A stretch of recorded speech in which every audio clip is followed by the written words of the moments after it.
Ladies and gentlemen, welcome back to the Kappa Invitational. We've got Season 2 coming up here, another $10,000 on the line, a quick 16-team single-elim bracket ready to rock and roll. Actually, no, pardon me, it's a double-elim bracket.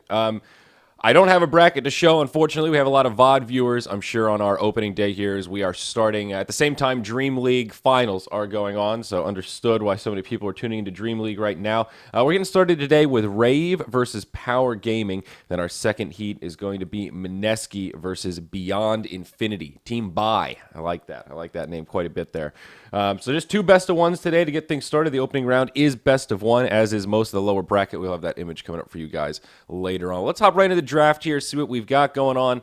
What's going on in the C region? Rave, of course, the favorites coming into this one. I think no doubt about that. Probably one of the favorite teams in the tournament overall. Maybe not to win the whole thing, but to at least take it pretty deep. I don't think Fnatic is in this particular iteration here. At least I don't see him in the bracket, nor do I see MVP Phoenix. So Sig Trust, of course, doing well in the last one. Probably favorites to go pretty far. Execration as well, though those two teams will square off pretty early in the bracket. Really, it's kind of interesting to see Rave, Execration, and Sig Trust all in the top portion of the bracket. But, of course, we've got TNC, WG Unity, Mineski X, as well as Orange Tarring invited into the bracket here. And then we've got those 8 teams from around the world. And in this particular matchup, Power Gaming is the team that qualified out of the Malaysia region. So that's something we can look forward to.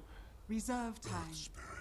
Names we might not recognize quite as much, though. I do see MTR over there. Let's see here. Alrighty.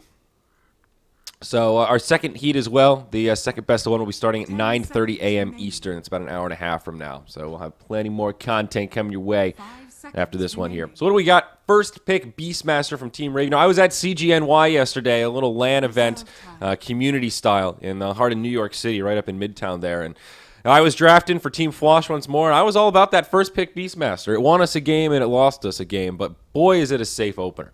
Really something you can't go wrong with. Pretty standard to see it in the off lane, but if for some reason you feel there's a better off lane, you need someone that can put a little more pressure on that carry, someone who's a little bit more diverse, what have you.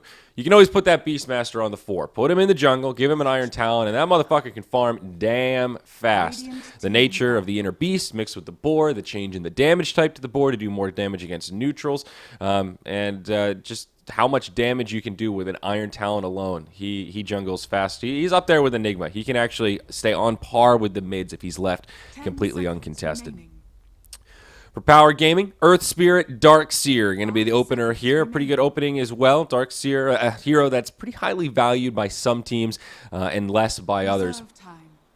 But great to put pressure on those carries. One of the better heroes to try and shut down someone like a Spectre, for example. We could expect to see Rave look for maybe a Juggernaut to deal with the Darkseer. We've seen the Juggernaut Witch Doctor duo quite a bit in the past. You know, 2 forms of healing, Voodoo Restoration and the Health Ward there, the Healing Ward.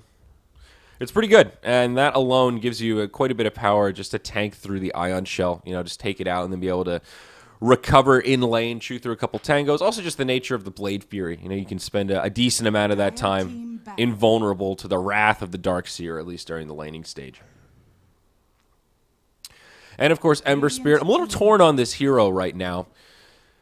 Probably still first pick, first ban material if you have a top-tier Earth Spirit player on your team. I mean, when we're talking about this level of play, every team, for the most part, has somebody that can play Earth Spirit at a high level. But, you know, I'm talking about, like, that Jerax level. Someone who has just taken this hero and moved it up. You know, got that amplifier that has that extra level. You can turn it up to 11.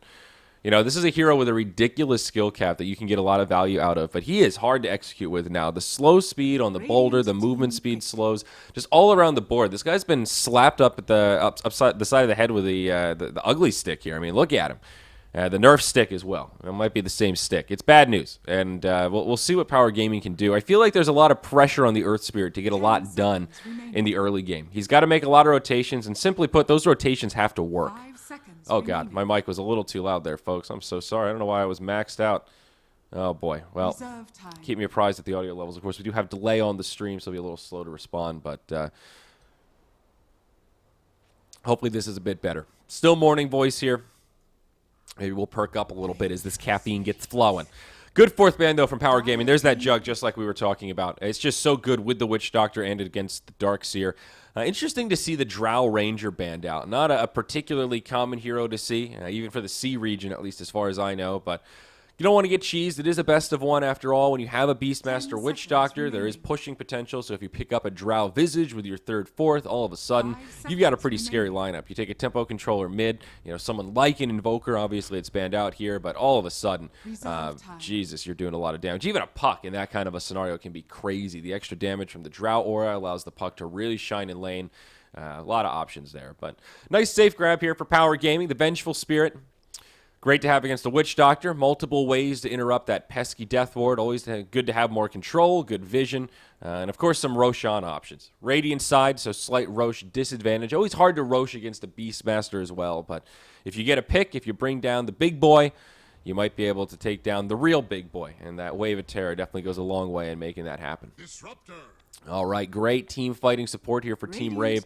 Just about to say, they need to decide what they want to do with this draft. Do they want to focus on pushing or mid-game fighting or commit to that late game? Alchemist is a hero that's quite good. He's still made it through this pool, and I think Rave might actually have an Alchemist on their eye. This is a lineup that can make a lot of space for an Alch, a lot of good rotations early on, and then once he gets like Armlet, Blink Dagger, Radiance, that Alch can start joining fights. As long as he doesn't get super shut down, and even if he gets ganked a couple times, he could still recover quite well. And then you have a great team fight lineup here with all this magic damage mixed with the minus armor of Acid Spray plus the physical damage of Death Ward. I think Alch could be pretty scary here. Also a DK still in the pool could be an option for Team Rave also. Power Gaming, though, they settle on the Ember Spirit, the Spirit Brothers, and their sister here. Going full meta with this one.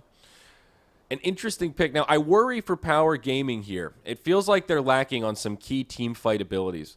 They've got Magnetize, and they've got Vac Wall from the Darkseer. That's going to be pretty huge, matched up with the AoE damage of the Ember Spirit. The minus armor from Venge does synergize pretty nicely with the Sleight of Fist and just those right clicks he'll put out. But they really don't have much control. You compare that to like a Kinetic Field Static Storm with a Cask bouncing around, a Beastmaster initiating on people with a Primal Roar. And again, even if they go for that Alchemist, that's another stun. That's an unstable concoction. Let's say they pick up a Sven, another stun on the field. Team Rave could just simply roll over those mid-game team fights when that Ember Spirit's still trying to come online and the Darkseer still isn't really tricked out yet. Then you're looking at an Earth Spirit for damage output and whoever they grab for their mid, and that could be pretty scary. And of course, that is assuming it's a safe lane Ember Spirit. They have some flexibility here. Depending on what Rave grab, they could put the Ember Spirit mid and then look to grab another damage dealer. But, oh, yeah, here we go. Not the Alch mid that I was thinking perhaps for Team Rave, but they take the puck. And I like this here. More great team fight. And, again, a good mix of magical damage now with physical Death Ward. That silence is huge, though. Great to have against Ember Spirit to lock him down when he tries to get away to the Remnants. Great to have against Darkseer, same reason. No surges. If you can counter-initiate on him, maybe you can break up his combo. And if you can catch the Earth Spirit with a silence, there's really not a hell of a lot he can do. He's one squishy little bitch. What he does well is move. He's very mobile, does a lot of magic damage over time in fairly bursty intervals. But if you hit him with a silence and then a couple of disables, man, there's not much he can do. Really smart final bans here from both these teams, man. I feel like I'm actually pretty in sync with what these teams have in mind right now. Alchemist and Sven banned out for the reasons we talked about. Huge damage dealers, great stuns. Both teams need a hard carry at this point, and I think either or could have worked really for either lineup at this point. But now things get interesting. Maybe Rave look for some mobility themselves. I think something like a Slark here could be really good. They've already got so much AoE and good team fight that a good mobile, sustainable carry that can just benefit from that extra bit of heal could be quite good. They do opt for the Spectre, though. A bold pick into the Darkseer. I think, generally speaking, Darkseer is regarded as a more effective solution to deal with the Spectre in lane than most of your options, at least for the first 10 minutes or so. But, of course, Spectre's still a great pick.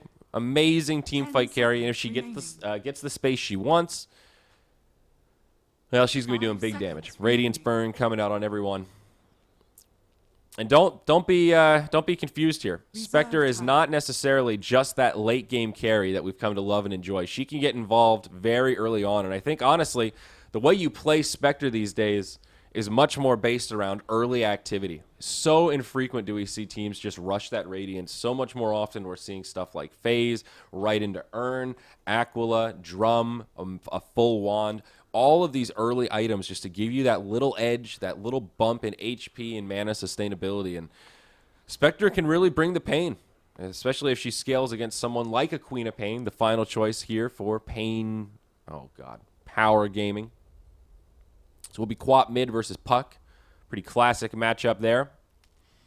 And that will secure the safe lane Ember Spirit here with the roaming support duo of Earth Spirit Venge. There is definitely some potential to get some kills, though, with that roaming duo. Earth Spirit Venge, pretty darn nasty. Venge has the setup with the stun, so Earth Spirit should be able to connect with his follow-up stun and then a boulder on top of that. And that's kind of the key. Earth Spirit, definitely one of those heroes. If you can land all of his spells, he certainly does a lot of damage. But that is a big caveat when you're talking about these wonky skill shots. All right, looks like Power Gaming having some setting issues. I wonder if this game is on Dota 2 Lounge.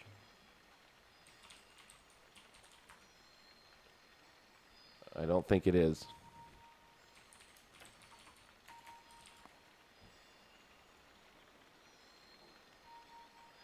It is not. What a bummer. LGD versus FTDC. Starts in 15 minutes, 92% for LGD. I don't know, man. That's a scary bet. LGD's good, but they haven't done too much. Whew. Anyway.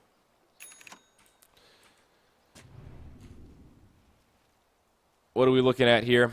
The new standard on this patch, you see a lot of teams TP the lane early and try to get control of the vision. It's just so important to understand where your enemy has sight.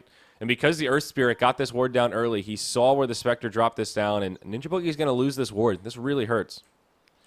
Super unfortunate for the Spectre. This is an important ward to give vision on rotations from this aggressive support duo. And they're going to be able to counter that right away. So a small victory here for Power Gaming. They'll be able to play around that as well in this initial skirmish, knowing that that's where the vision is located. Already a sentry out onto the Earth Spirit here. Both teams looking like they want to have a go at this top rune. Ninja Boogie in kind of a precarious situation here. 8 tangos and a mango. Interesting starting build with this Spectre. Honestly, the +1 HP regen is not bad to have in the lane. Of course, the mana burst is why you buy this item, but the HP regen definitely has an effect. Looking at this lineup from Rave, though, Beastmaster does pick up an Iron Talon straight away, so I reckon here he'll start in the off lane, then be pretty eager to rotate into the jungle if things don't really go his way. I think a lot of this depends on how much these supports rotate, if they feel like it's more imperative to put pressure on this Spectre, or if they keep this safe lane safe and secure free farm for the Ember Spirit. Because Beastmaster Ember Spirit, in a 1v1 matchup, honestly, I think Beastmaster can do pretty well there. When you've got those boars out just spamming into the Ember, once you get level 3, level 4, you throw out some axes, and you can harass them pretty effectively. The wild axes are physical, so Ember can't rely on that shield to keep him safe. But another switcheroo here. Power Gaming put the Queen of Pain in the bottom lane, and they send DDZ on the Ember Spirit here to the mid. So Puck versus Ember. This should be a pretty Puck-sided matchup, I think. Potential first blood up top, though. It's a 3-on-2. Darkseer, the one on the run here. Coconut bouncing all around. Goes straight back to the Darkseer, and this should be the first blood. Derp going to be the one to pick it up, and now JYC in a world of hurt. He's got an Ion Shell on, but it just doesn't matter. Rappy. He's got the Thunder Strike, and they should have enough damage here. Auto attacks now coming in from the Witch Doctor. Almost rolls away. But the Disruptor is the one that secures the kill, and it's a twofer. Rave pick up the first blood and an additional kill without conceding a single death themselves. That's the dream start right there. That's what you're looking for. Ryo already just moving into the neutral camps here. Look how fast he kills these. It is a little bit of a struggle at the early levels. You got to chew through that regen, but it's pretty darn effective. Now Derp, maybe in some trouble here. Doesn't get the cask bounce. That's unfortunate. Ion Shell going to tick him down, and this should be the end of him unless he can juke and jive. No, the surge is there on JYC. And they'll get a counter kill on that Witch Doctor. Now Rappy going to go blow for blow. He loses his clarity. Darkseer on his way in. He actually gets stunned on the roll forward. It's a double kill for the Darkseer. Double Ion Shell doing some work. Maybe Cass can come out here. He has it, but it won't be used. 2-2 as we approach the 2-minute mark. Already a lot of heat here in this top lane. They're coming out swinging. But all the while, Spectre is getting some nice farm here, so Ninja Boogie not too upset. Quap is the big breadwinner, though. This is free farm heaven for Titan. Ba-da-ba-ba-ba. He's loving it, dude. Kind of risky from Rave going full greed mode here, saying, you know what, Quap, you farm away. We're going to prioritize our Beastmaster doing his thing in the jungle. And I guess they're okay, even if these supports rotate in. If the Beastmaster can pull that kind of pressure off the other lanes, they'll be okay with it. And they will have opportunities to recover. In terms of heroes to match up the Queen of Pain while she's free farming, Beastmaster really just needs experience. So if he hits that level 6, then he can start rotating around. He's actually a hero that can set up kills on Queen of Pain. You know, Disruptor Glimpse as well, another really effective tool in trying to kill her pretty early on. So, you know, she'll probably look to rush an Orchid here. Generally speaking, it's Orchid or Ag still. We saw Slicks the other day almost rush a Veil. He ended up just going double null tally and then changed up the build a little bit. But I think it's still a choice between Orchid and Ags for the most part. Boulder comes rolling in onto Jo here. Searing Chains connect. Jo actually in a world of hurt. He gets stunned up again, but they don't have the damage. The Boulder Smash. That's the name I just spaced on there. Puck just a little too survivable. I feel like I'd often forgotten about hero. We've seen the rise of a lot of int heroes this patch with just the general change to intellect now adding the spell damage percentage every 16 int points. And it does have an effect. There are a lot of heroes that just wouldn't buy Aether Lens because you don't get that extra bonus, and it's simply not worth it just for the extra bit of magic damage. But now that's kind of been leveled out a little bit. And heroes like Puck can really snowball. Also, Veil being more of a prolific pickup. Up top, though, we're going to see a fight. Derp using his body to block out JYC. He's going to try to go rolling out. He will. No stun connects. Kinetic Field just falls short on the Darkseer. He surges away. Salve comes out on the Earth Spirit. A noble effort from Rave, but no blood shed there. Ninja Boogie still just farming away. Actually about even with the Darkseer, a little bit behind the Queen of Pain, but a pretty small disparity. Only about 5 last hits so far. Every time I see NB here, I want to say newbie. And that's just offensive. He's no newbie.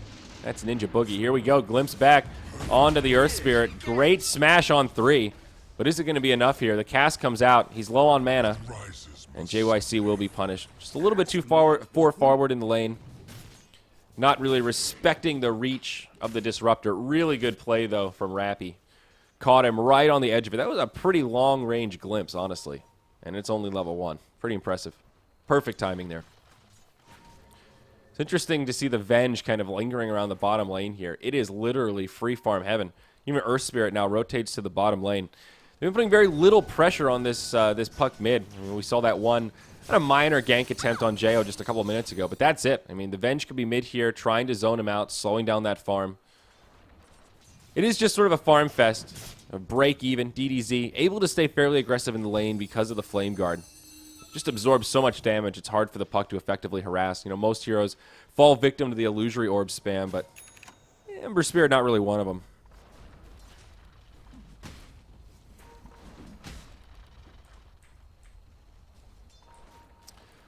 Let's take a look at levels here. Earth Spirit, level 3. Not too bad. I did mention in the draft there's a lot of pressure on this hero to find kills early on. They had that little skirmish up top. He picked up 2 assists, but Zhao also died twice. Ooh, Boots of Speed. We'll probably see him grab a Windlace. Great early item on the Earth Spirit just for that extra movement speed. Smoke rotation up top, though. It's Titan. You don't really expect this from your safe lane Quap. They drop the stun and Sonic Wave onto Ninja Boogie. He does have a dagger here. He's going to try to move into the trees. Dream Coil. Great rotation from Jo. He'll use the Haunt as well just for extra damage. The Vengeful Spirit falls. It's going to be a disaster here for power. Titan gets stunned up. 3 seconds till the blink. He does have a couple of wand charges. He might still be able to survive. He does, but the important factor here is that they save the Spectre, and they get a counter kill. 4-2. Rave pulling further into the lead. Really a good rotation, though. Dire's bottom tower is under attack. Great reaction from the Puck. Got in there just in the nick of time. It's like a dream starting Dream Coil, I think.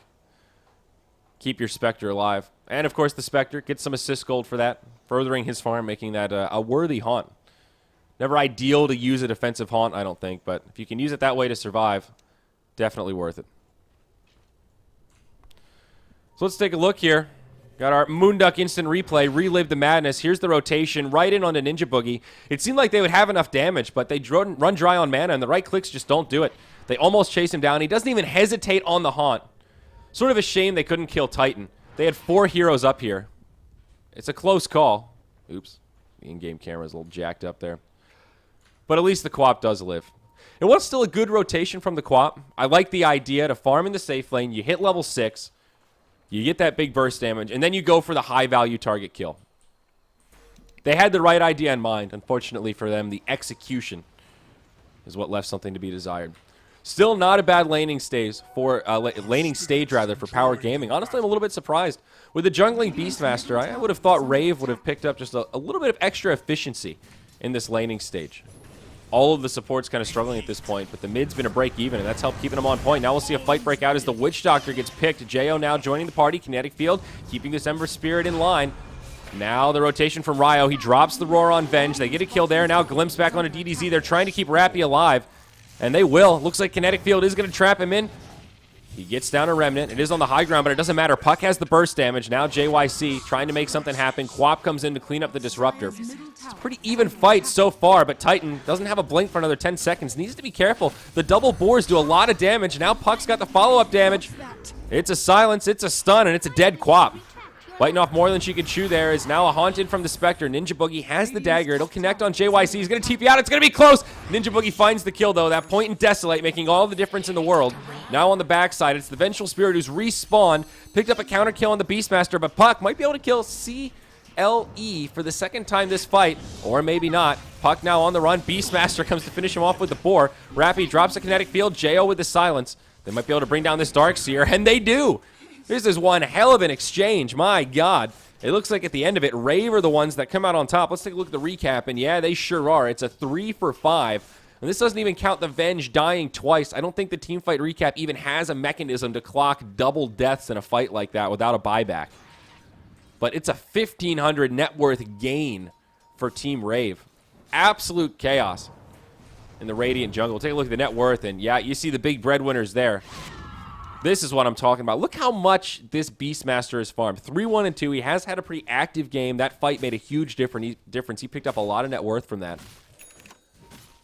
But this is ridiculous. Your jungling Beastmaster is #1 on net worth at 9.5 minutes. And at this point, Rave have all 3 of their cores floating to the top. But Power Gaming really not far behind in terms of their cores. All 3 of them on par.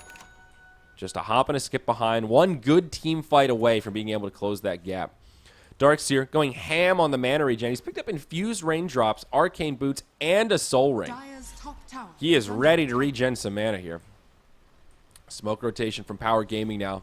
Up to the enemy top lane. Spectre is here. Haunt down for another 40, so they might be able to pick up a quick kill. It is a 4-on-1 if they all converge, but Ninja Boogie, good game sense here. Sees a lot of heroes off the map. Take a look at Dire Vision. They see a Darkseer baiting in lane, and that's it. Likely that they might push, and they get the scan. They connect it. That's Ninja Boogie's team that drops it. Reveals the smoke. Great play there, and he just moves deeper into the tree line. Beautifully done.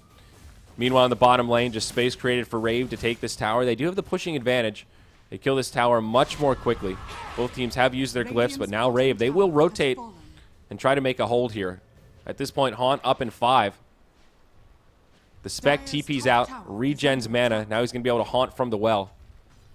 This is great stuff for Rave. They got a free tower out of this, and they might be able to pick up a kill. Glimpse back, Static Storm, Kinetic Field combo. JYC gets haunted upon.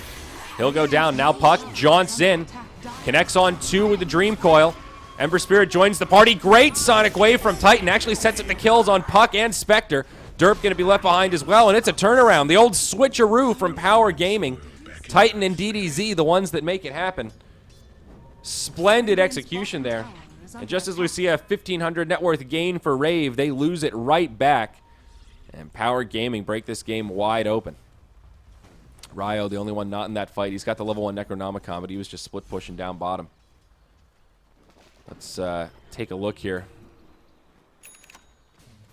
Another fabulous rotation, though.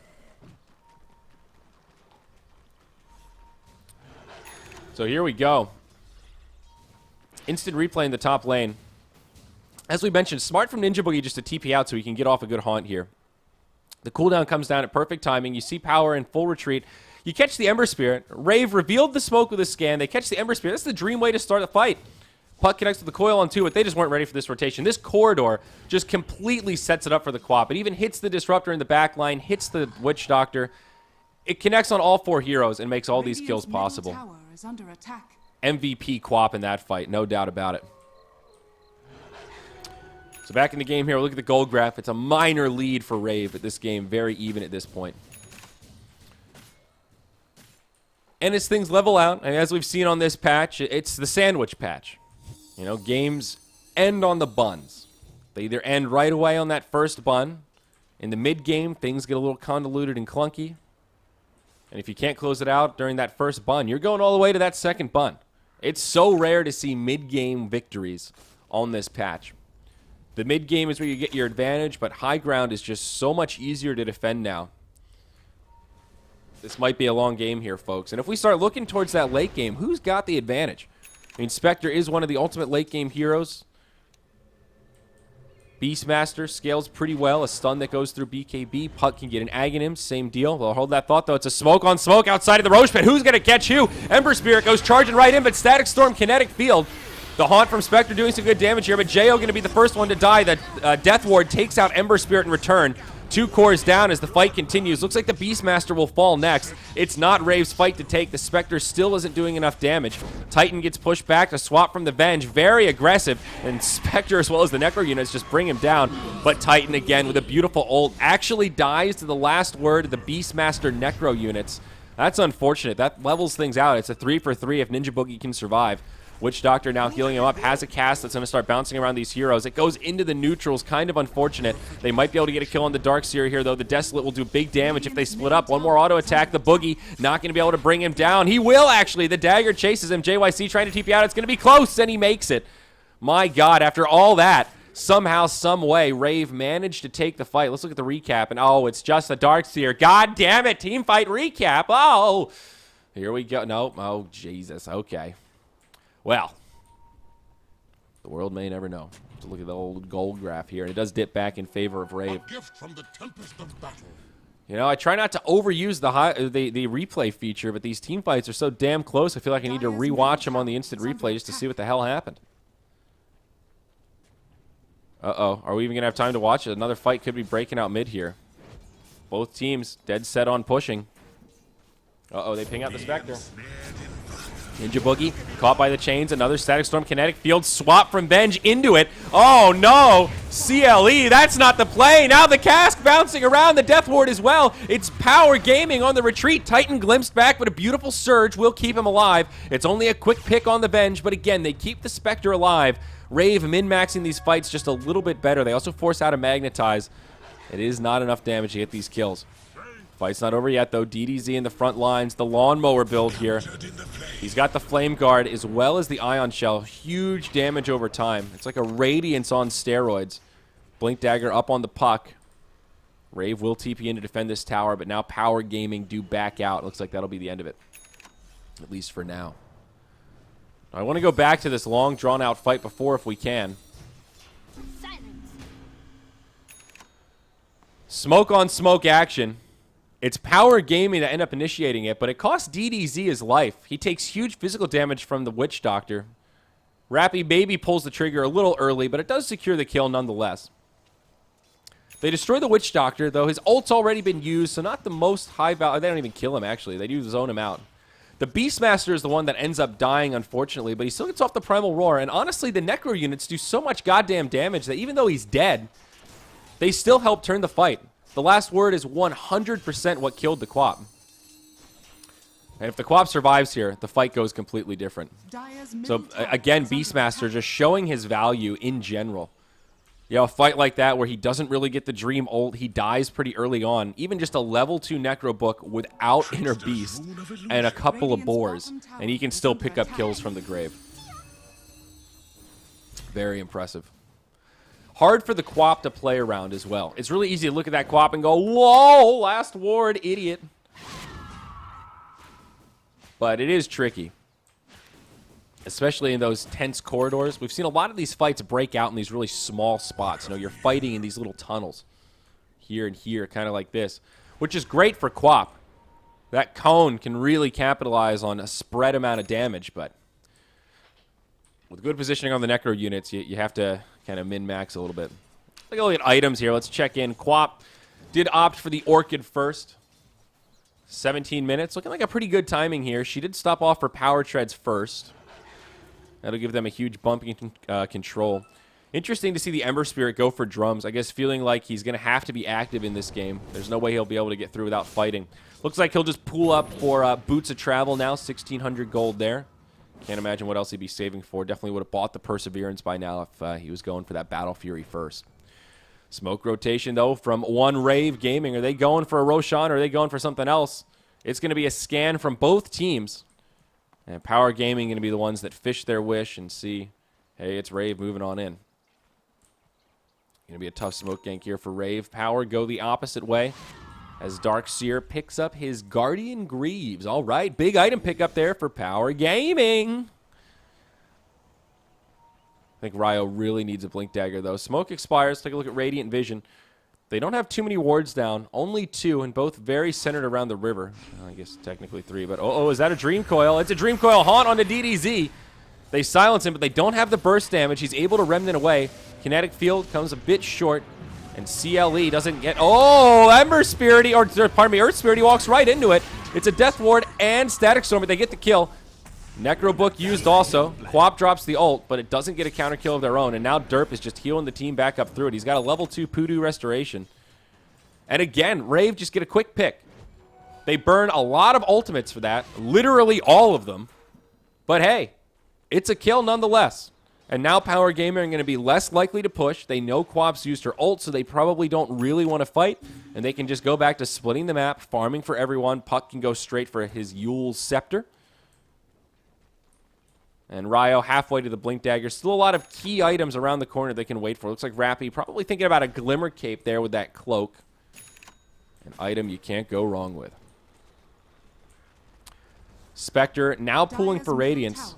I mentioned this is a little bit rare. Ninja Boogie doing sort of a hybrid build here. He didn't go for the full-blown like Urn or Diffusal or anything, but still items that allow him to fight. The Vit Booster with Poor Man's Shield is quite good. Gives you the best of all worlds, and the Aquila does give you that extra mana regen, extra bit of damage. But here we go. Glimpse back onto the Darkseer. Surge not going to keep him safe from the kinetic field. Will pop the Guardian Greaves, but now the Dream Coil. Huge burst damage from the Puck. Swap on Venge, but he'll phase shift, blink away, pulls the Earth Spirit out of the fight, and now CLE going to get left behind. They drop the Primal Roar. They've got a Death Ward here, but they might not even need it. DDZ able to remnant out. It's a 1-for-2 glimpse back onto DDZ. Oh, beautifully done, but the Static Storm comes out too late.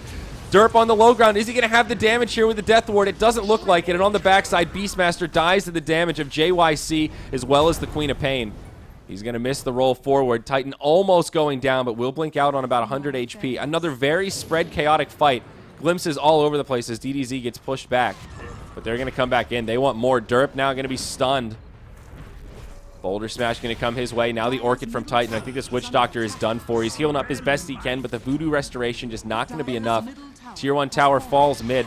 It's the Ember Spirit that picks up the last hit there, and we'll take a peek at the team fight recap.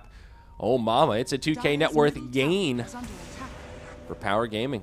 Swingaroo goes right back the other way, and Queen of Pain, really the big winner there. 2,700 gold up on her after that fight. She just got this Orchid, and she's already more than halfway to her next core item. I think an Aghanim Scepter could be completely on point this game.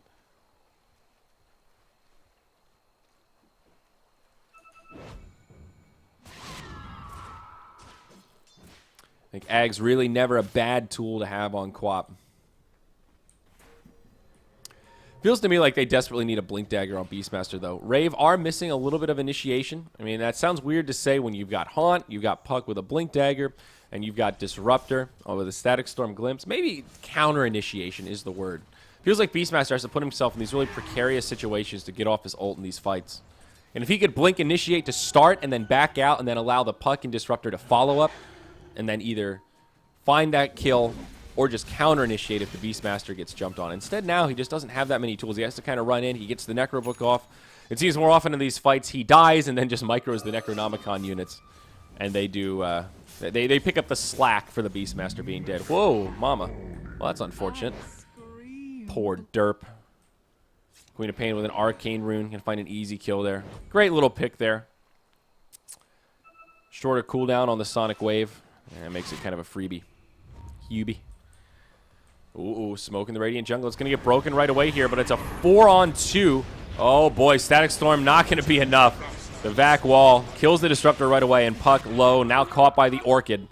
Power Gaming starting to take control of this game here, folks. You look at the difference in net worth, and they've picked up the biggest lead we've seen yet this game. Don't forget, this is, woohoo, there it is, 3K net worth and about 4K experience. This is upper bracket. This is the first match of C Kappa Season 2. It's only a best of 1, but if you go down here, you're in the BO1s in the lower bracket, and there you're just one loss away from elimination. It's a scary road to start off this 16-team double elim tournament. Not the position you would expect Rave to be in. Still far from over, of course. They've got great team fight. Spectre is on the way to the Radiance. The Relic is online now, about 1,000 gold off the recipe. A game-changing item. We're still only 22 minutes in, so this is recoverable. Don't get me wrong here. Now, I have to say, these infused raindrops have definitely paid some dividends for this Darkseer. Still 4 charges. Oh, here we go. Tower dies down bottom, but the co-op initiated on. Guardian Greaves, earn charge, and Titan will be just fine. Also a BKB out on the co-op. A little surprised to see that right away. But it is a great BKB game, for the most part. The Static Storm, it's really for the silence. The Static Storm and the Waning Rift are the two big ones that have been finding kills on this co-op. Not going to save her from Primal Roar, not going to save her from the Death Ward, but we'll at least give her the mobility to help avoid those two big skills. Though, as I say that, speaking of mobility, the Beastmaster does finally get his Blink Dagger. So this will be the cure to his woes. This guy, oh God. The Native American chief, the muscle man himself. The Blink Dagger carrier. Look, he's got little bongos. That's cute. You know, I really think the next step of Dota Cosmetics is adding more of the actual items to the heroes. You know, you buy drums, you get a little bongo. You buy a wind lace, you get a little piece of lace under your shirt. You buy an Ag Scepter, you hold the fucking scepter. Here we go, MTR, wrong place at the wrong time. Even a Spectre Haunt going to be used here.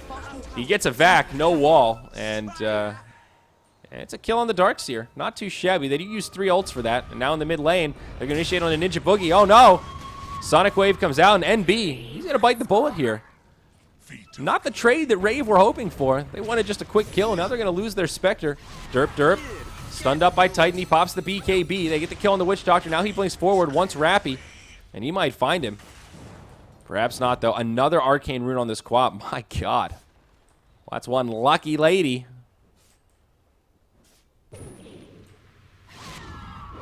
One of the best runes to have on co-op. Dire's middle tower is under attack. 30% cooldown reduction, 40% mana cost reduction. Honestly, the mana cost reduction is almost bigger than the cooldown. If you don't have Ags, it really helps with the Sonic Wave, but 84 mana cost Scream of Pain is pretty nice. I'll take that. Even once you're kind of geared out, co-op still has some mana issues. I do think this Puck should go for a Veil, though. They have enough magic damage that it will make a difference. Even just that Radiance burn. A lot of magic damage coming out of the Disruptor. I think it's worth it just to buff up Puck's damage. And it gives Puck some nice stats. You know, a little bit of extra HP, get some meat on those bones.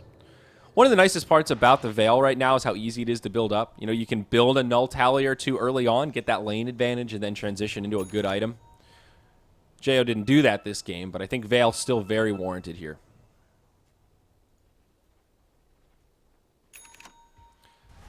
Uh-oh, Witch Doctor goes up to the high ground. He's going to try to TP home, but no, the Boulder Smash. Oh, poor baby.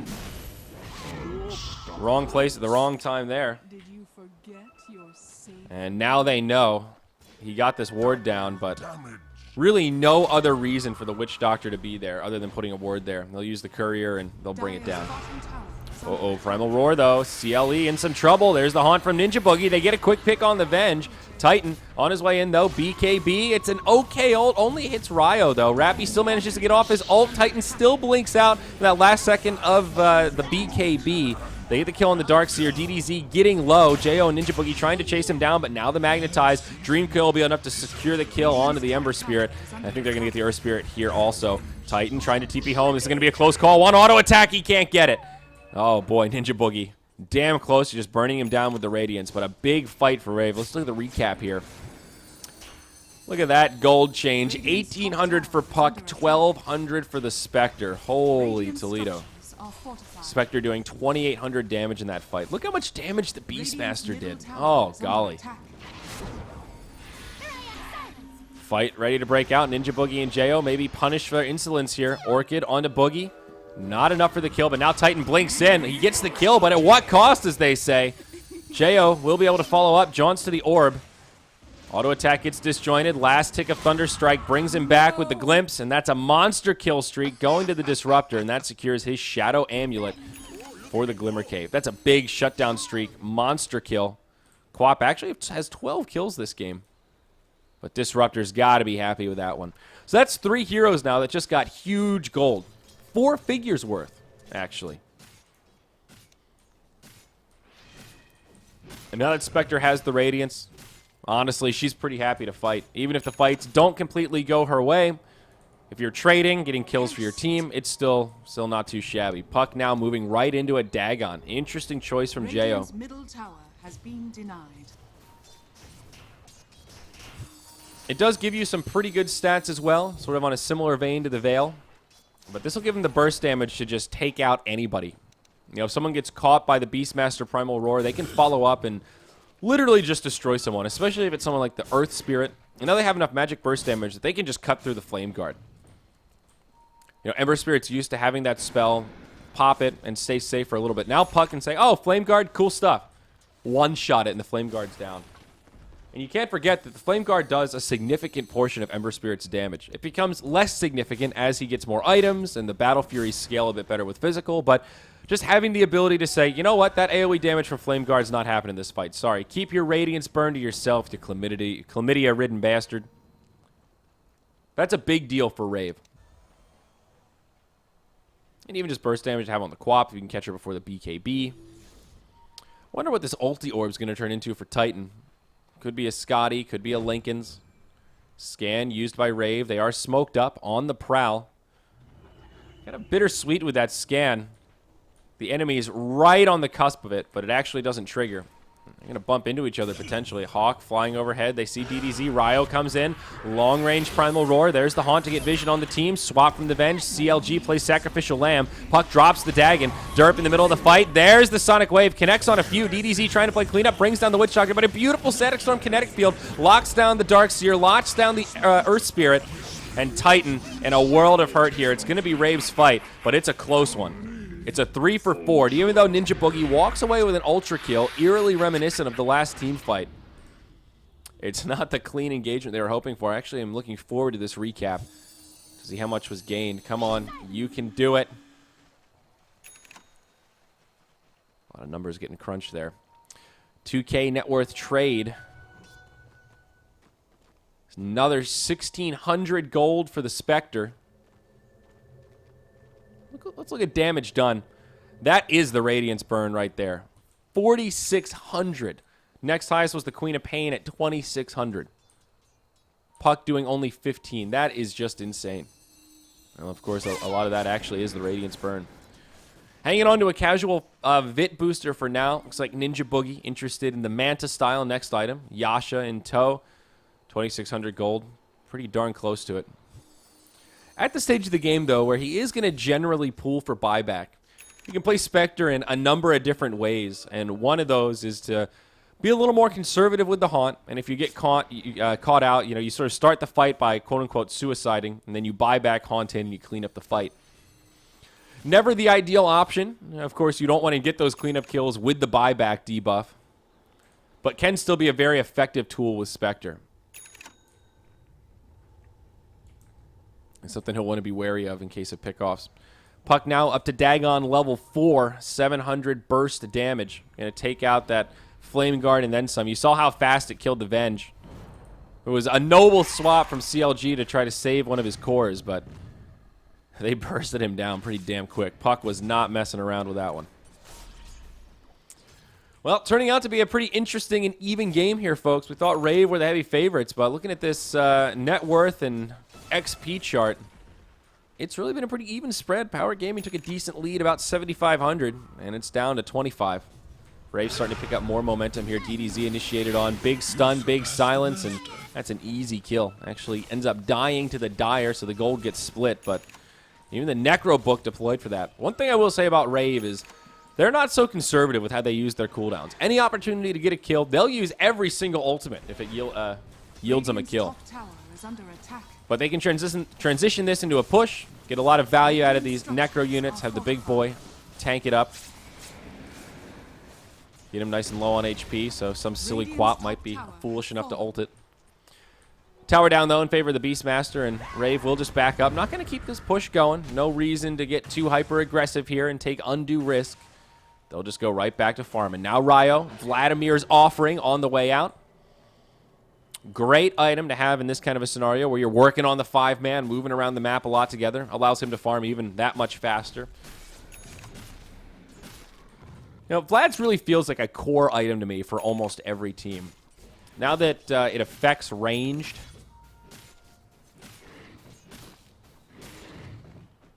it's just a value item. The damage is huge. Radiant's bottom tower And the build-up can be pretty powerful as well. Sometimes an early Basilius, even just an early headdress, be really helpful tools if you're working it in the jungle. 33 minutes in, no attempts onto Roche quite yet. Rave moving in this direction. Take a look at their vision, and they see nothing, thinking Power Gaming could possibly be in the pit. They're going to scout out the Ember Spirit. Not sure what this rotation is from Rave. Are they interested in Roche, or are they just trying to contest in case that's where the enemies are? 10 seconds or so on the Spectre ulti.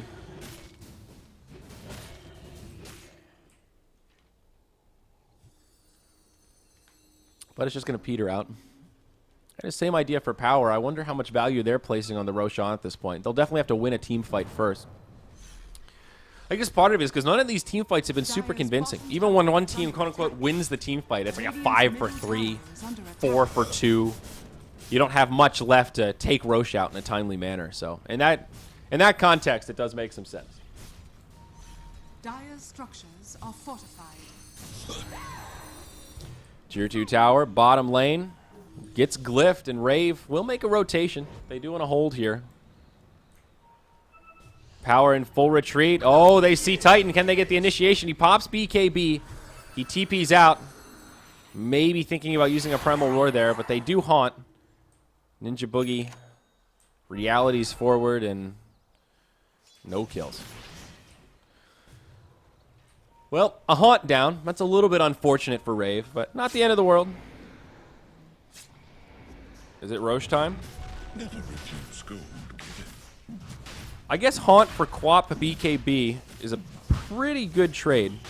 That was a 7-second charge, 60-second cooldown. So she will have it up again pretty soon, but even just getting it closer to that 5-second charge makes a difference. Here we go. DDZ comes in. Roche at about half health. Rave kind of split up here. Here, a Primal Roar on the back line. It goes on to MTR. It's a really spread out fight, and Ryo's all by himself. The Lawnmower just chasing him down. Derp maybe has the stun, but no, he gets vacuumed into an Orchid Silence.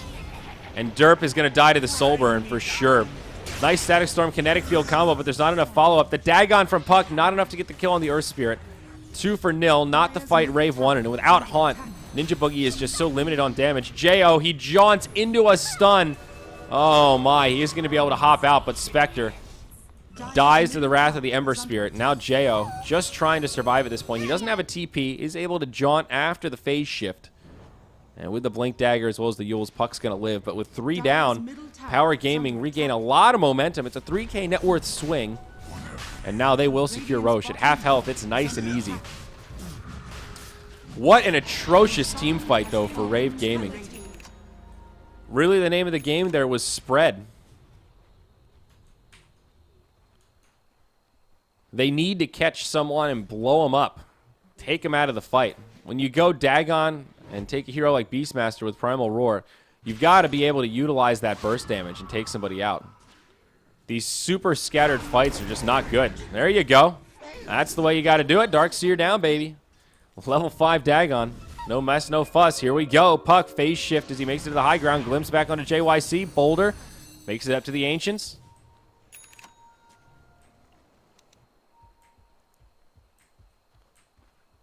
All right. 1 for 1, or 1 for 0. It's pretty happy Puck. Well, looks like things will go back to farming here. So let's take a look at this replay. So they get pulled out of the Roche pit, but I don't understand why the Beastmaster is so far in. We heard it. We didn't even see it. He stuns the Darkseer of all heroes, the one that has Guardian Greaves and everything, and just sets up for DDZ to destroy him. And he ends up getting derp killed also because he comes, tries to throw a coconut, but just gets completely locked down. Can't even Death Ward, does nothing. Static Storm Kinetic Field was in sort of the last-ditch effort to save their friends there. Uh-oh, fight about to break out in the real game. We'll hold that thought. Smoke rotation from Rave. And they're not going to find the initiation they were looking for. Interesting play from Rave to smoke right after Roche goes down, and while Aegis is still in tow. DDZ is starting to get scary, though. About 3K net worth ahead of the Spectre. He is scaling a little more effectively. He now has the Crystallis and the Manta style. A lot of spread damage and getting pretty difficult to kill. Who ended up taking the Aegis? It is Titan on the Queen of Pain. So remember that ulti orb we saw so many minutes ago? That's turned into a full Scythe of Vice. Hex Stick on the Quap. Wonderful item to have on her. Gives her great damage.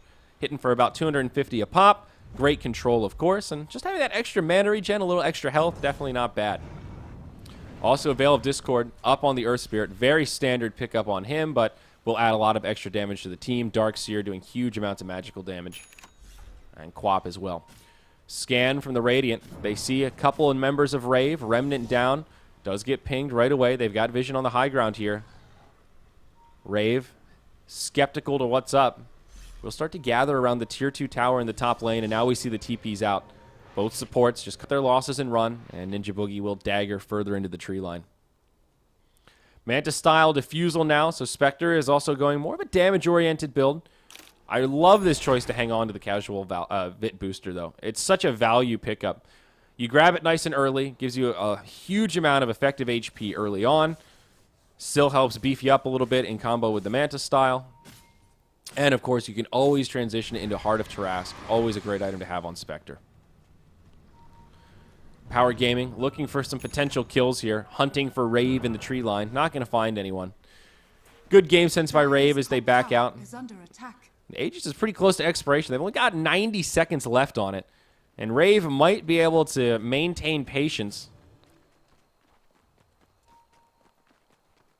We'll see. Necronomicon used by Ryo. Interesting choice here. Probably hunting for wards. Dire's top tower has fallen. Radiant's bottom tower. A lot of is under observers attack. from the Dire side down in the enemy jungle. They are ready to hunt.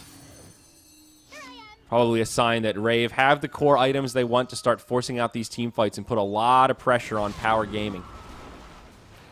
That is one of the great things about Necro units as well. You know, you look at the Beastmaster and additional utility, dewarding, without the extra cost of sentries or gems. Oh, Quap gets aggressive. Blink, Hex Initiation onto the Disruptor. A little too far out, though. An ambitious play. Smart call to back out. Heads up! Beastmaster, what's he looking at here? Lotus Orb, I would guess. Doubtful to be a refresher. I mean, not the craziest item to have, but he could get away with it. He will have the mana Dire's pool. middle tower is under attack. I think Lotus is really good here. Dire's Yeah, structures not really are good, but you can fortified. reflect Orchid. Reflect Dagger. Yeah. Tier 2 tower in the mid lane goes down to Power Gaming. Whoa. And I believe that is the end of the Aegis. Yeah, it sure is. 5 minutes till it respawns, so it's going to be a reasonably fast timing. Gonna be about right there, 1 minute in.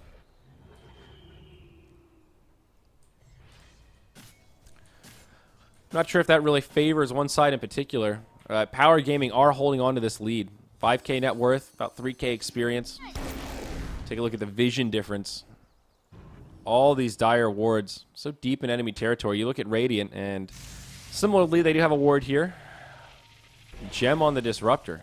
Wow, you didn't see that? Okay. It's a little weird. They got a mid lane ward, but definitely limited on vision. And there it is, Lotus Orb up on the Beastmaster. Okay. What else can it purge here? Regeneration. It can purge the Hex, purge the Orchid. Quite good. All right. Maybe reflect a magic missile. Reflect a nether swap. Yeah, there's some potential there for sure. Prize.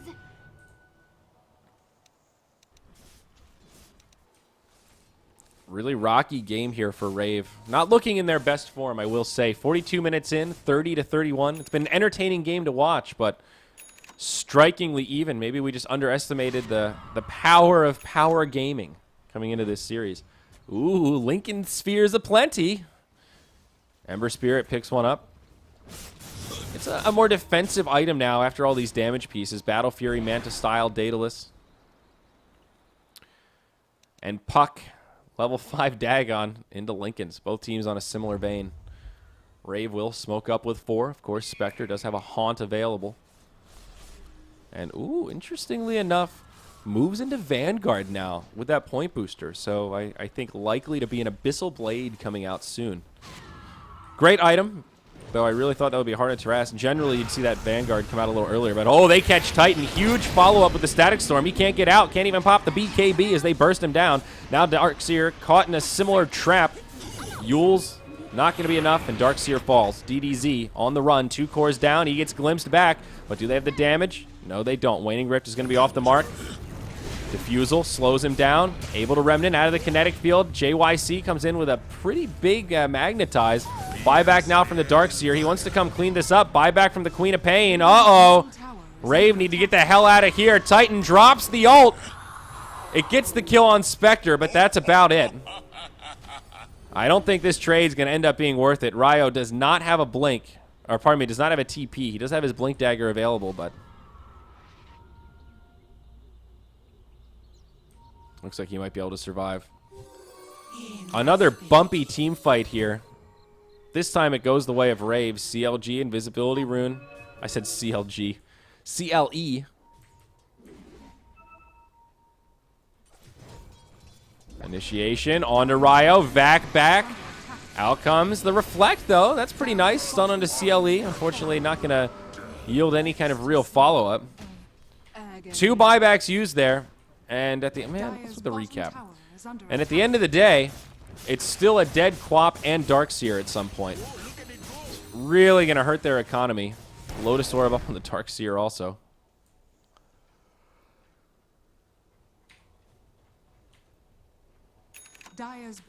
But it's still this pesky Ember Spirit that's just a little too big right now.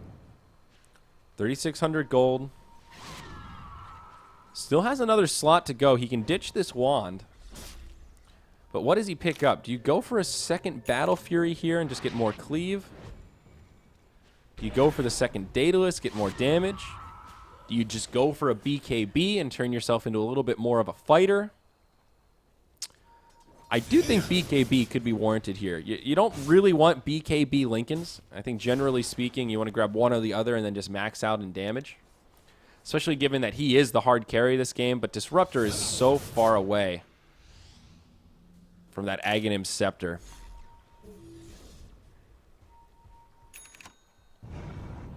It's kind of a toss-up. Be curious to see what he goes for. Now the Basher, though, on the Spectre. Does still need to pick up that recipe to get the full Abyssal Blade. And we'll just go ahead and buy it right now. I was thinking he might pool for buyback, actually. But he goes all in on the Abyssal. Huge item, of course. A potentially game-changing item, especially if they reveal it properly. He has a Haunt, so we might see Rave slow their roll and then try to catch someone. Roche just about to respawn. There he is. The big boy's up. Roche number 2. Still a high incentive to take a fight right now. Why are there so many goddamn Lotus Orbs this game? What is going on here? Got a Lotus Orb up on Darkseer, one on Earth. This is a 30% Lotus Orb per capita game. That is a rarity. Dire's top tower is under attack. Kind of understand the one on Beastmaster. It's pretty good stuff to reflect. 2 on the side of Power Gaming. What do we have to reflect here? Well, Dagon, that's pretty big. Glimpse. Primal Roar. Spectral Dagger. Coconut. Okay. A lot of good stuff to purge as well. Clear out some of those stuns. Dispel a silence, perhaps. I like it. I like it a lot, actually. Any BKBs coming out this game? Nope. MKB, the item for Ember Spirit. Okay, so he does go that damage route. Honestly, I think it's a good choice. Not an item that came to mind right away for me, but definitely smart to go for a more damage-oriented build here. We're going to see Ninja Boogie join him up in the lane. He's just going to Revenant back right away. Turning into a war of attrition here. Both teams recognizing the power of late game and how quickly both these teams can siege after just one fallen fight at this stage.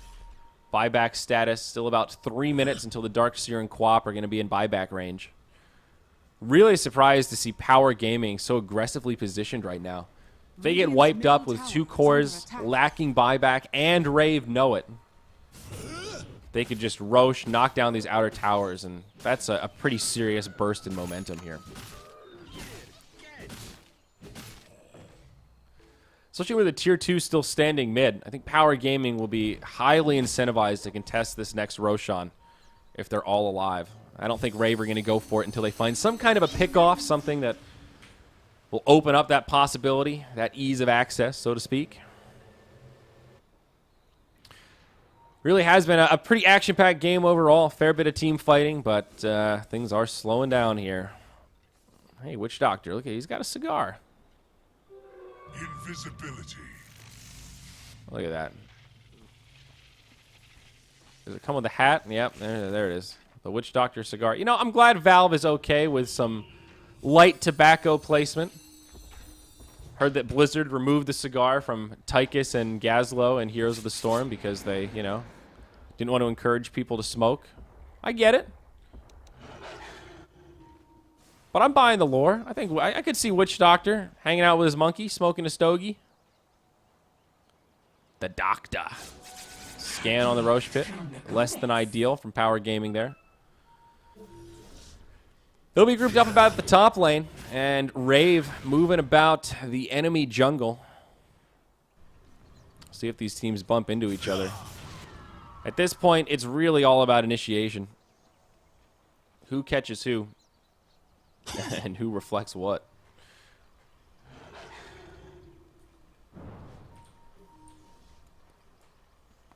Ember Spirit just going to TP back. A little bit easier for Rave to take these kind of fights where they're just moving around, being highly mobile. Just the nature of Spectre able to haunt in like this. You catch somebody and it's just an easy fight. They grab the Earth Spirit. Now they're going to grab the Venge. 2 very fast kills to start this fight. Titan even uses the BKB defensively. Ember Spirit not in this fight at all. Oh boy, now they're going to catch Titan. Sorry about that, I missed the end of it. Easy setup here for Rave. That's just a layup into a dunk. Quap, no buyback. It's still on cooldown and not going to have money for it anyhow. 90 seconds in the grave, and this will be a super easy Roche for Rave. Gift from the tempest of battle. Damage done. This puck is getting nasty, and oh, daddy. We've got a Divine Rapier on the Ember Spirit. My gosh. Was it really time? This is nuts. I don't think Power Gaming are even in Hail Mary mode yet. I mean, yeah, they're going to lose Roche. Yes, they just took a bad fight. Back-to-back bad fights, really. But they're not even really behind. I think with this Roche kill, they will fall into a small net worth deficit. But all things considered, it's damn even. I mean, that was basically the reveal of the Abyssal Blade. They could take the next fight better. Ember Spirit wasn't there. High risk, high reward, baby. Even if Power Gaming lose this, This guy's got some serious cojones. Fiery ones at that. Radiant's middle tower is under attack. Huh. I'm actually in shock right now. Puck looking for a Shiva's guard, probably. And Rave just going to try to capitalize on the Quap being dead. It's been so long that Spectre's literally going to have Haunt the moment this Quap comes up.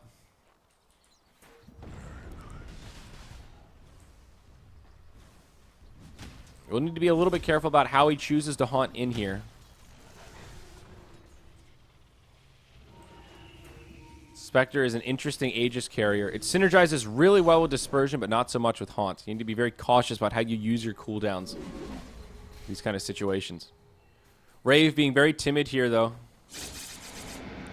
They actually don't go for the high ground. And it looks like Power are playing this pretty well. I'm going to take a look at Dire Vision. I think they're trying to keep the Ember Spirit off the map. Wait for Rave to commit to another fight. And then reveal that Rapier in one fell swoop. Yeah, there you go. Ember Spirit picks up the Blink Dagger, drops the BOTs even, so he can sit back, hide in fog, and then blink in to get the perfect Sleight of Fist. Honestly, he only needs one Sleight of Fist that Rave are not expecting with that kind of damage. He gets one crit, and things hurt. He does kind of reveal a little bit. It's really hard. This is one of those moments where I wish we could listen to the team or the voice chat of Rave and just hear what they're saying. Have they seen it? You know, little opportunities with Sleight. You might have half a second where you could click on the Ember Spirit and notice it. But he's being very sneaky-deaky-like. This is so tense for Rave. Honestly, it's tense for Power Gaming as well. It's just tense in general. This next fight is going to be telling as shit. No buybacks available on the Radiant side except for the Darkseer. Everyone else lacking the gold for it. Rave with 4 available and an Aegis on the Spectre. 2.5 minutes left, so they can kind of slow roll this. They go right in on the Titan. Lotus Orb gets reflected onto the Beastmaster. Follow-up stun from the Venge. Huge vac into wall. Oh my god! The Ember Spirit takes a deuce on the entire Rave team. And just like that, in the blink of an eye, all of Rave's hopes in this engagement are just dead. Jo gets a kill onto the Vengeful Spirit, but for what? For who? At what end? My hero, the Blink Rapier, and he just switches it back into his inventory. The Spectre did 7,000 damage, but the Ember Spirit had it in burst when it mattered. All right, buybacks coming aplenty now. Rave had him. What a topsy-turvy game this is. I want to look at that last replay in like half speed so I can process what was going on. Uh-oh. We're going to have to hold that, though, because this is tense. They're going in here. Rave have 3 heroes alive. Buybacks available on everyone. Beastmaster uses it. Spectre will hold hers for now. It looks like just those 2 buybacks will be enough to repel the powers of Gaming Squad Radiant. Power Gaming. God, what a name. Power Gaming.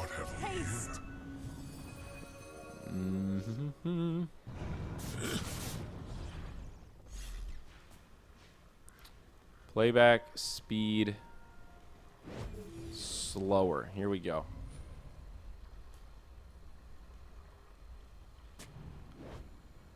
All right, so we are going to cut to the instant replay here. So there's the Haunt. They get the Reflect. Beautiful Lotus Orb usage, but just look at... Oh my god. That is such a sexy setup. Let's just watch it one more time in slow motion. Back to the Roche Pit. I love this Lotus Orb, though. It's so clutch. I wish that VAC wall on Asian servers didn't drop mad frames like this, but good. Oh, man. That is the dream, Wombo. It's a highlight for the ages. All 4 frames of it. Hey, we could turn it into a PowerPoint presentation. This is what happens when Darkseer gets picked. Ooh, particles. So this is really crazy. Still the Rapier up on Ember Spear. And even though they just forced 2 buybacks, this game's gone back and forth like crazy in the last 10 minutes. If this Rapier hits the deck, Rave are just going to go straight down the mid lane. I mean, Spectre's not the best Rapier carrier.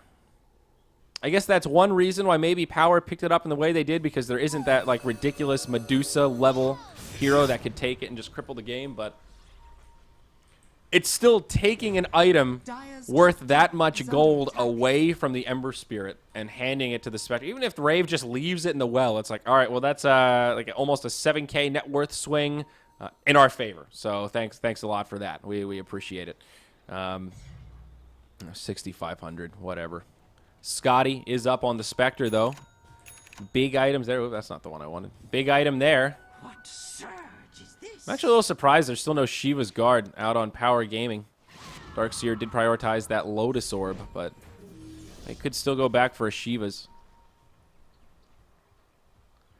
Just a great utility item to have. All the Necro units, all the summons, having that extra slow makes it harder for them to chase you down. And just overall makes the opposing team do less damage. And there's a reason that it's a big core item on the Darkseer.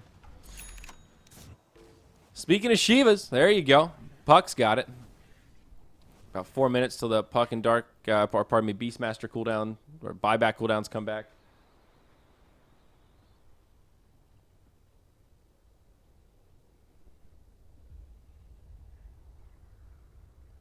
So we will have one more best of one coming up after this, folks. It is Mineski versus Beyond Infinity.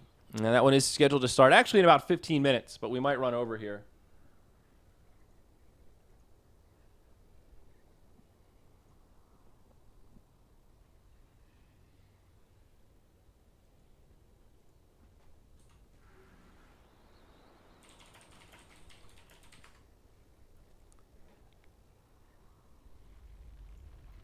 Hopefully Quap can reconnect here.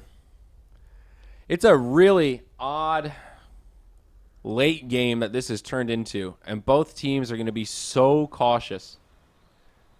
For the next 5 minutes or so, Rave absolutely can't afford to have Puck or Beastmaster die unless they get a really good trade for it. And Power are going to have to be cautious as long as they have this Rapier. So at this point, it's just 5-man. It's like Ember Spirit plus his Caravan Death Squad.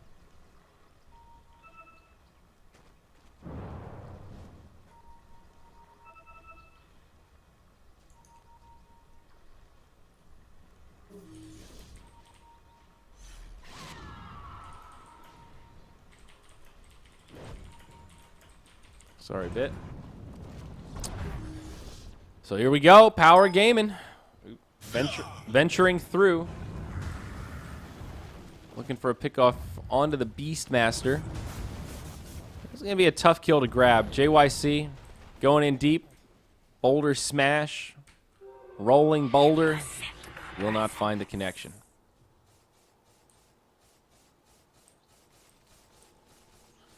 Farm, farm, farm, farm, farm. BOT's up on Jo. Yeah, we are getting into BOT territory. Actually, only one set on Power, and it's the Ember Spirit when he's not carrying his Blink Dagger. 2 on the side of Rave. Puck and the Spectre. A gift from the tempest of battle. I am a little bit surprised that the Disruptor did not prioritize an Ags. I think Force Glimmer is good. Witch Doctor going Drum, Force, looks like Aether Lens. Yep. Definitely not bad builds by any stretch. So I think when you have these 2 supports, you need to prioritize an Ags on one of them. If you feel like you need that extra bit of physical damage, obviously it's the Witch Doctor. And if you feel like you need that extra bit of item lockdown in particular, you go with the Disruptor. But both of them provide a lot of utility. I don't think you can get away with both of them going for that kind of a build. Ninja Boogie, oh golly. He breaks the smoke, but it's going to come at a big cost, his life. Don't worry, though. He's got buyback. 95 seconds in the grave will do Power Gaming well. Almost a big play by Ninja Boogie. He broke the smoke, had the right idea to move into the tree line and try to TP out. Unfortunately, Earth Spirit is like the dream hero in those kind of scenarios.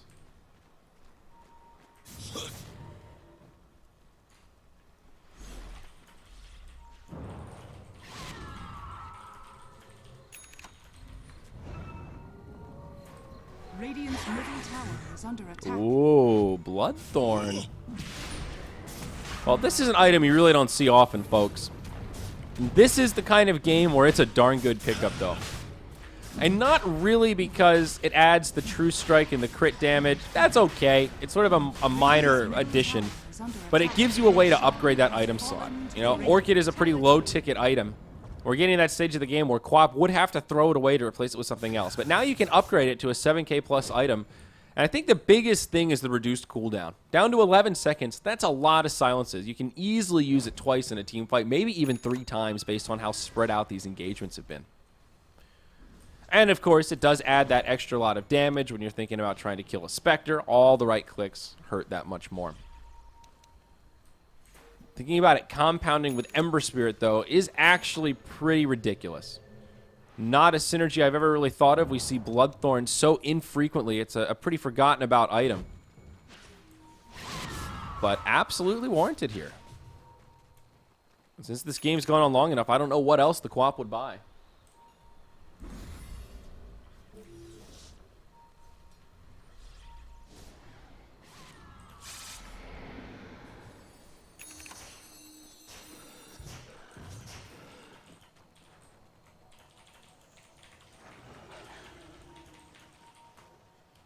Sorry, I have a couple time-sensitive messages here. And honestly, we're not missing much. This is just Farm Central late game. This game on a hairpin trigger. And neither team wants to be the fool that throws it away. Bottom lane, though, is where this could happen. Ember Spirit has a second. He's got a backup Rapier now. They go in onto Ninja Boogie. They catch him with a Hex, but in comes Jo. Big damage on a DDZ. This could be a Rapier down. Great swap from the Venge. Now the Haunt from Spectre goes right in on the Ember Spirit. It's a Rapier on the deck, and Spectre's got it. Now Power Gaming are in some trouble, but hey, he's back. Ember Spirit's bought back, picked up the other Rapier, and now he's ready to fight. JYC trying to get out. Can they interrupt this? Yes, they've got the Yules. Oh, this could be bad news bears for Power Gaming. They've got 3 down with an Ultra Kill on Ninja Boogie. 2 buybacks available of their dead heroes. But now it's a Rapier apiece. 1 on Ember Spirit and 1 on the Spectre. Now Rave are completely out of ultimates. Going to take a gander. It's a huge swing for Rave. All 5 dying for power, and they use a lot of buybacks. Ninja Boogie in the front lines. Lotus Orb cleanses the Hex. Glyph is available for Power Gaming. They will probably use it on the barracks, though. They'll sacrifice the tower here. No vac wall, but they need to be careful with the spread from the Ember Spirit. Titan jumped on, chunked down to half damage before he can even BKB. Barracks now exposed, taking some damage. Ember Spirit doing some chip, but MTR, the one that gets left behind. Lotus Orb maybe buying him some space, but they've got the clicks. And he does not have the health. It's a dieback for the Darkseer. Ranged Barracks stay standing, but now Rave, they're going to keep this train going. I think they just push mid lane now. They've had enough of this long game. They're trying to get out of here. There's a cheese somewhere. I see it pinged out by the Venge. There it is. Yummy, yummy cheese. Middle tower is under attack. The Gouda. Brave going to continue the onslaught, though. This Rapier just gives Spectre so much damage. Can destroy these structures. Still a Glyph for power. They're holding it. They're going to wait for the Ember Spirit to take a fight, it looks like. I don't even think Rave need to back here, though. It's still 5 on 4 as long as they stay spread out. Without the Darkseer, it really does harbor the damage of power. Don't play this too cautious, boys. They could still come back. 2 lanes of barracks at this stage of the game against an Ember Spirit with a Divine is not as crippling as you might think. NB goes back in. Here we go. Roar onto Titan. Out comes that Lotus Orb, but it's another Haunt, Static Storm, Kinetic Field combo. The Ember Spirit dies, and this game is over. It's a Rapier on the deck. Someone else has picked it up. Who's got it? Oh, it's actually the Quap that recovers it. But it doesn't matter. It's a dieback for the Ember Spirit. No buybacks, and Power Gaming will stay into the bitter end. Titan doing everything he can, but the muted Rapier is going to be a bit underwhelming here. GG is called. Not a moment too soon. Rave will take Game 1 for Season 2 of the Kappa Invitational. But boy, was it a rocky game. I don't know if it was Rave Gaming sleeping on these opponents or it's just Power Gaming showing us what they're made of. The underdogs coming out of the Malaysian qualifier. Unfortunately, it will knock them into the lower bracket where they'll have to fight with best of ones for survival. But an action-packed game nonetheless. We're not going to deliberate much longer here. We got another game scheduled to start in about 5 minutes. We need to get set up for Mineski versus Beyond Infinity around the corner. I'm Zyori from moonducktv. If you enjoyed the cast, give me a follow at ZyoriTV on Twitter and at moonducktv to stay up to date with all things happening for this tournament and at the studio. We'll see you guys after this short break.